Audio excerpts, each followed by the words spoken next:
কিছুদিন আগে আমির হামজা এক জায়গায় ওয়াজ করছে যে মা খাদিজা এক ওয়াক্ত নামাজ পড়েনি, মা খাদিজা একটা রোজাও করেনি, মা খাদিজা একদিনও পর্দার মধ্যে ছিল না, মা খাদিজা হজও করেনি, একটা টাকা যাকাতও দেয়নি, তারপরও আল্লাহ তাআলা তাকে সালাম দিয়েছে, বেহেশতের মধ্যে আল্লাহ একটা ঘর বানায় দিছে।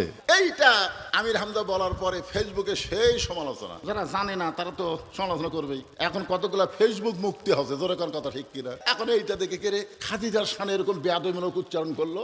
আসলে মা খাদিজা কখন মারা গেছে আপনারা তো জানা লাগবে।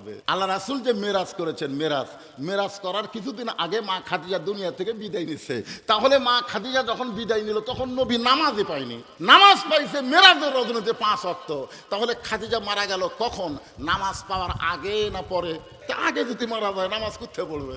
হিজরির 2য় সালে আল্লাহ তাআলা রোজা দিছে। নবী মক্কা থেকে মদিনায় হিজরত করার 2 বছর পরে আল্লাহ রোজা ফরজ করেছে। এখন আপনারা বলেন খাদিজা যখন মারা গেল তার কত বছর পরে? 3 বছর আর 2 বছর, 5 বছর পরে আল্লাহ রোজা দিল। তাহলে খাদিজা রোজা কোথায় করবে? যাকাত আইছে একই, রোজার বছরই যাকাত, তাহলে খাদিজা যাকাত কোথায় দিবে?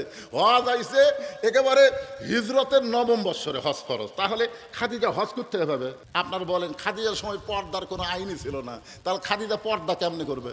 এইগুলো না বুঝে বক্তারও বলা দরকার, বিশ্লেষণ করে ব্যাখ্যা করে। বক্তা হয়তো পরে ব্যাখ্যা করেছে কিন্তু ওই ব্যাখ্যা বলতে যায়নি, ওটা আবার ইউটিউবেররা কাটিং করে ছাড়ে দিয়েছে। দরকার কি করে ছাড়া দিয়েছে? কাটিং করে ছাড়া দিচ্ছে। আর জনগণ ওরে বাবা রে,